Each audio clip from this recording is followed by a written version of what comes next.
Hello everyone, আজকের এই ভিডিওর মাধ্যমে আমরা দেখে নেব যে কোনো নাম্বারকে 7 অথবা 11 অথবা 13 এই নাম্বার দিয়ে যদি আমরা ভাগ করি তা সম্পূর্ণরূপে বিভাজ্য হবে কি তার মধ্যে কোনো ভাগশেষ রয়ে যাবে তার ডিটেলস দেখে নেব। ওকে, তো এখানে দেখো আমরা তিনখানা নাম্বার নিয়ে নিয়েছি। প্রথমে একটা নাম্বার নিয়েছি দেখো 139125। ওকে, তো এই নাম্বারটা 7 অথবা 11 অথবা 13 এই নাম্বারগুলো দ্বারা বিভাজ্য কিনা চেক করার জন্য আমাদেরকে কি করতে হবে, আমাদেরকে তিনটে করে নাম্বার আলাদা করতে হবে। তিনটে নাম্বার কোথা থেকে আলাদা করব, একক দশক শতক। যে আমরা যদি একক দশক শতক নাম্বারিং করি দেখো, তাহলে 5 2 1 এটা একক দশক শতক নাম্বারিং করলে 1 2 5, আর বাকি যে নাম্বারগুলো পড়ে থাকবে সেটাকে একটা দাগ করে নেবো। এরপরে এই দুটোর মধ্যে ডিফারেন্স বার করে নেবো। দেখো এখন আমরা 1 2 5 প্রথমে আলাদা করে নিয়েছি, আর বাকি পড়ে রয়েছে 139। তো এই দুটোর মধ্যে ডিফারেন্স বার করে নিই যদি, দেখো ডিফারেন্স বার করলে কত পাবো, 139 থেকে 125 এর ডিফারেন্স করলে দেখো আমরা 14 পাবো। এই 14 নাম্বারটা 7 দ্বারা ভাগ করা, মানে 7 দ্বারা বিভাজ্য। তার মানে কি বিভাজ্য মানে কি, 14কে আমরা যদি 7 দিয়ে ভাগ করি কোনো ভাগশেষ থাকবে না, ভাগশেষ 0 থাকবে। তো যেহেতু 14 সংখ্যাটা 7 দ্বারা বিভাজ্য, তাই আমরা বলতে পারি এই পুরো নাম্বারটা 139125 এই নাম্বারটাও 7 দ্বারা বিভাজ্য।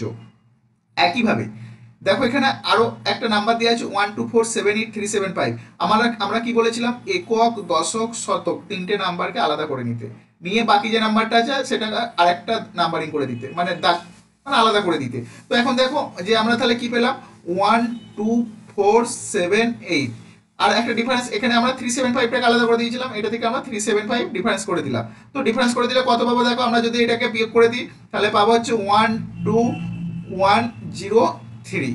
ওকে, তো এখন এই নাম্বারটা তোমরা দেখে বলতে পারবে না, মানে দেখে বলতে পারবে না বলতে ক্যালকুলেট করে বলতে গেলে অনেক টাইম টেকিং হয়ে যাবে যে এই নাম্বারটা 7 অথবা 11 অথবা 13 এই নাম্বারগুলো দ্বারা বিভাজ্য কি বিভাজ্য না। তো আমরা সেই একই ট্রিক্স ফলো করব, একক দশক শতক আলাদা আলাদা করে, মানে একক দশক শতক নাম্বারিং করে লাস্টে তিনটে নাম্বার আলাদা করে নেবো। তাহলে লাস্টে তিনটে নাম্বার মানে এখানে 103 মানে 103। তো 103 যদি আলাদা করে নিই তাহলে পড়ে থাকছে 12 মানে 12। তো 103 আর 12 ডিফারেন্স আমরা দেখে নেবো। 103 আর 12 ডিফারেন্স কত, 103 থেকে যদি আমরা 12 মাইনাস করি কত পাবো, 91। দেখো 91 মানে আমরা জানি 7 × 13, অর্থাৎ 91 কে আমরা যদি 7 অথবা 13 দিয়ে ভাগ করি তাহলে তার রিমাইন্ডার অর্থাৎ ভাগশেষ 0 থাকবে, মানে সম্পূর্ণরূপে বিভাজ্য। তাহলে আমরা বলতে পারি এই যে বড় পারা নাম্বারটা নিয়েছিলাম আমরা প্রথমে 1247837 এই নাম্বারটা 7 এবং 13 দুটো সংখ্যা দ্বারাই বিভাজ্য। এই নাম্বারটা 7 এবং 13 মানে 7 এবং 13 দুটো নাম্বার দ্বারাই বিভাজ্য। নিচে দেখো আরেকটা নাম্বার দেওয়া আছে, নিয়েছি আমরা 57123। এই নাম্বারটা 7 11 13 কোনটা দ্বারা বিভাজ্য আমরা কিভাবে টেস্ট করবো, একইভাবে দেখো একক দশক শতক মানে 123 আর 57। তো আলাদা করে নিয়ে তাদের ডিফারেন্স বার করবো। 123 আর 57 এর ডিফারেন্স করলে কত পাবো, দেখো যদি আমরা মাইনাস করি পেয়ে যাবো 66। তো 66কে আমরা যদি 7 এবং 13 দিয়ে ভাগ করি তাহলে ভাগশেষ রয়ে যাবে, সম্পূর্ণরূপে বিভাজ্য নয়। কিন্তু 11 দিয়ে ভাগ করলে দেখো সম্পূর্ণরূপে বিভাজ্য হয়ে যাবে। যেহেতু 11 দ্বারা ভাগ করলে সম্পূর্ণরূপে বিভাজ্য হয়ে যায়, তাই আমরা বলতে পারি এই পুরো সংখ্যাটাও 11 দ্বারা সম্পূর্ণরূপে বিভাজ্য।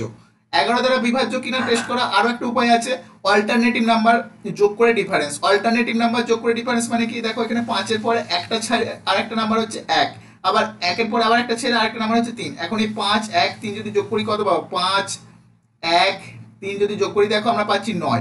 আর অল্টারনেটিভ নাম্বার এখানে দেখো 7 আর 2, এই 7 আর 2 যদি যোগ করি তাহলে কত পাবো, 9। তো এই 9 আর 9 এর ডিফারেন্স দেখো আমরা 0 পাচ্ছি। এরকম যখন অল্টারনেটিভ নাম্বারের মানে যোগ করে যদি ডিফারেন্স করি, যদি 0 অথবা 11 পাওয়া যায় তাহলে সেই সংখ্যাটা হয়ে যাবে 11 দ্বারা বিভাজ্য। যেহেতু এখানে এই সংখ্যাটা 0 দ্বারা 0 পেয়েছি, তাই এই সংখ্যাটা আমরা বলতে পারি 11 দ্বারা বিভাজ্য। তো 11 দ্বারা বিভাজ্য কিনা টেস্ট করার আমরা দুখানা নিয়ম এখানে শিখে নিলাম। তাহলে আমরা যে কোনো সংখ্যাকে 7 11 এবং 13 দ্বারা বিভাজ্য, মানে যে কোনো সংখ্যা 7 11 এবং 13 এই সংখ্যাগুলো দ্বারা বিভাজ্য কিনা আমরা এই উপায়ে চেক করে নিতে পারি খুব সহজেই।